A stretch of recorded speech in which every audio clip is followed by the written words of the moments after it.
The dark side of running your own business. Sometimes business is glamorized on social media and just in the world as being some sort of rock star career choice. But in reality, running your own business has some real negatives to it. One of them is that you need to show up when you're required, not when you want. I am ill today. I'm sick. I've got tonsillitis. I feel like arse. I'm currently half shivering, I'm sweating, but I've got a jumper on and a fan. I don't know what to do with myself for the best. But you need to be there. That's tricky sometimes, to kick your own arse, to get up and to get in. Don't get me wrong, when you run your own business, there are times, especially in my business, that being online based, you can have any day off, but you can't have every day off. And even then, sometimes you can't have any day off because you've got things planned, or there's meetings, or people need to see you, or you have to reply to some emails urgently. Sometimes you're just required. Especially in my situation where there's only me. There's no one else. If I'm not in the office doing work, nothing gets done. Except, the one thing I can say to improve this is set your business up in a way where you've got efficient systems and automation. Automation is maybe my favourite thing. Like, for example, our email list. You know, you go onto our website, you make a purchase or whatever, or sign up to the email list, you're now on the list. So now you get the welcome series and you get a flow of emails, and also we work with a third-party fulfillment centre. So when you place your order, many, many years ago, I would literally pack it. I'd go down to the garage and have all the boxes and I'd stack everything up and get your order packed and sent. Now, we take orders and the fulfillment centre post and pack things. Like, don't get me wrong, we pay them a handsome fee, but that's a job I now don't have to do. In a weird way, my job at Mergs is sales and marketing. You know, it's product development, it's customer support, and it's sales and marketing. I just need to keep selling products. So that's the first point. Sometimes you've got to be there and you don't want to be. Number 2, sometimes it can be incredibly stressful. Like, cripplingly stressful. Like, Jesus, it can be horrible. You can't sleep on a night because you've got a problem or there's something that's a big issue. It can really suck the fun out of your existence. It's horrendous. But at the same time, sometimes things go so well. I mean, there's been weeks gone by sometimes where I've not had a single customer support email, to where I'm like, is my email still working? Yeah, it turns out our size guides are right, our products are really good, we've got a returns portal in place so people can just go on, send stuff back. We've got a lot of systems in place to where it takes a bit of that stress away from me. But there are times, it's not if things will go wrong, it's when. Things will go wrong. We had a batch of products recently that were just all wrong. So they're back in manufacturing now, and yes, they've reproduced the products for free, but I'm still going to have to pay the shipping. I'm still going to have to import them and manage all that. So sometimes the stress can be too much, and sometimes it's a blessing. It's a pleasure. Sometimes I really enjoy this job, and sometimes I don't. That ties into point number 3. You will want to quit. I promise. I'm pretty good at sticking at things, at grinding away for years. I've been going to the gym for, ignore this year, I've been going a bit crazy. Apart from that, maybe 12 or 13 years, between 5-6 days a week. I just really get on with chipping away at the same thing. I think that's a part of the OCD, but you need a bit of that to be, you know, a lot of top business owners or experts in their field have a bit of obsession. You know, you've got to be obsessed with a thing to become really, really good at it. So sometimes, though, you will want to throw the towel in. And that's a British term for saying, I want to walk away. I want to call it a day. I want to run and hide. And I just want a normal job with normal hours and normal pay. I do, sometimes, you know, and that can be really challenging mentally. Another thing that's really bizarre that bothers me quite a lot is the work you've done today isn't necessarily reflected in today's sales. If you go to the website and you've had a really, really good day of sales, but you've not done anything, you could feel really accomplished. Be like, wow, it's working. Well, yeah, You can also have a really, really good day of work and think, wow, I've ticked off loads of jobs today.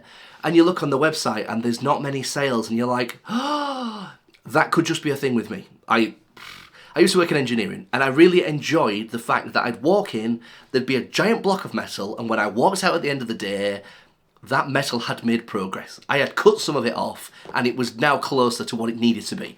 For some reason, my mind just likes to see progress physically.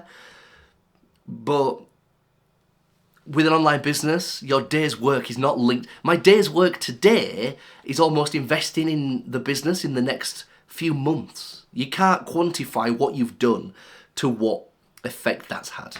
So that can be challenging. Most businesses don't make millions. That's just true. It really is.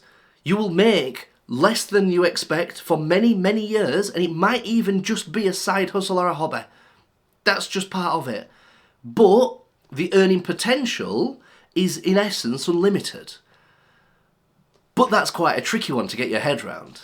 You know, I mean, right now, I'll be straight up and honest, I make £3,000 a month, you know? That's not a silly amount of money.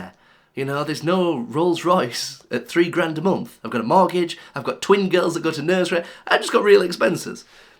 To make £10,000 or dollars a month is a real achievement. That is huge. And there are people that do it. It's not that exotic to where it's unrealistic. You know, every time you see a brand new Range Rover driving around, you know that that's probably £1,000 a month in a car payment. So there are people that can do it. But for the longest time, don't be disheartened when you don't make £10,000 a month.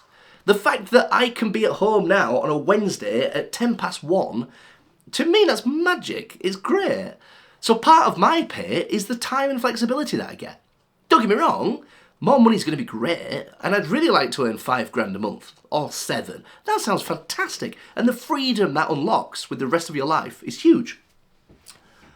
But just because people on the internet say making £10,000 a month is easy, does not mean it's easy. It might be simple. You've just got to sell XYZ for this and that, and you do the maths and you're like, oh, the maths lines up. Yeah, of course it does.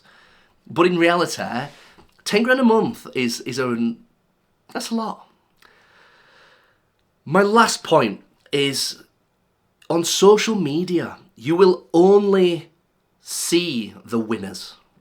It's called the survivorship bias. You know, you only see those that did it and came out of the other side. Or you see those that are pretending to have done it to then sell things to people that think they've done it, therefore getting rich in a full circle. You see people on social media, your Alex Hormozes and other people of major influence that are really doing well. I mean, congratulations, you're smashing it. But that's not a reflection of where we will all be. Turns out, not every person on earth can sell $100 million worth of stuff every year. There needs to be some people that work for these companies. It's not realistic to be a billionaire. That is such a crazy thing. To be a millionaire is incredible. Don't lose sight of your goals and what's reasonable. Because online, people are worth X, Y, and Z. Oh, the guy who founded Gymshark's a billionaire. Yeah, cool. And Harry Styles once did really well on, Pop Idol or something. Or Britain's Got Talent, and now he's a singer. That does not mean if you can sing, you will be like Harry Styles. I promise. That's not how it works. There's a bit of luck involved. But at the same time, don't be disheartened. Just keep going. That's why I'm making these videos right now. Because I run a business and it just pays me an income. I'm not doing 100 million a year in sales. We're not doing $1 million a month. Like, we're not doing anything silly. But it can be done, because you go back 5 or 10 years, I would have been ecstatic to know where I am today. That would have been the biggest motivation ever 10 years ago, saying, John, you work for yourself. You own your own time and you get a decent wage for it. When I started Mergs, the goal was just to make enough profit to make a car payment. At the time, that was £200. That's it. I thought if I could make £200 a month, I am laughing. And it's surpassed that by 15 times, and it's doing great. So bear that in mind. You'll see a lot of nonsense and BS, and it's literally that. It's a dramatisation of other people's lives. Nobody watches Breaking Bad and thinks, wow, that guy's really doing well cooking up some meth with all that money in the desert. No, because we all know it's BS. But with social media, it blurs the line between what's real and what's not. So don't forget that either. And my last thing, because I've just remembered, set a precedent for your busy. This sounds daft. Sometimes people don't take my line of work seriously. They see me doing things on Tuesday afternoons and Friday mornings, and they just sort of see me as retired. Or just floating about like I've won the lottery and there's 2 mil in the bank and I'm just chilling. No, it turns out I work an awful lot, but I've not set a good enough precedent for, no, it's Tuesday afternoon, I'm not here. And that's a fault on my behalf for not being clear enough with people. So I'd advise you guys in future, sort of, I don't want to say set a hard precedent, but block out that time. Just block that time out. Be like, look, Tuesday afternoons I'm not here. I'm at work. And whether that's in your office, at home, whether that's sat at your kitchen table, whether that's an evening or a weekend, it's not too bad on evenings and weekends because you're a bit more in control of your time. But yeah, it's a tough one to sort of articulate really. But I've done a poor job of making my profession seem like it's hard work. I think that's it. I think I make it seem like it's easier than it is. And in reality, right now, going through a tough phase, I'm struggling. I am. I'm going mad. But I'm trying to just show you guys some tips and tricks, things I wish I knew sooner, and just a reminder, you can do this. There's no reason you can't do this. You know, I've been running Mergs now for 7 years, and only 2 of them have I been full-time self-employed. So there was 5 years of it just being a thing in the background and people being like, oh, you're still doing that selling? Yeah, I guess. Now we're one of the major names in CrossFit in the UK. So it just takes time. There's no rush. Do it right and do it properly and you'll get there.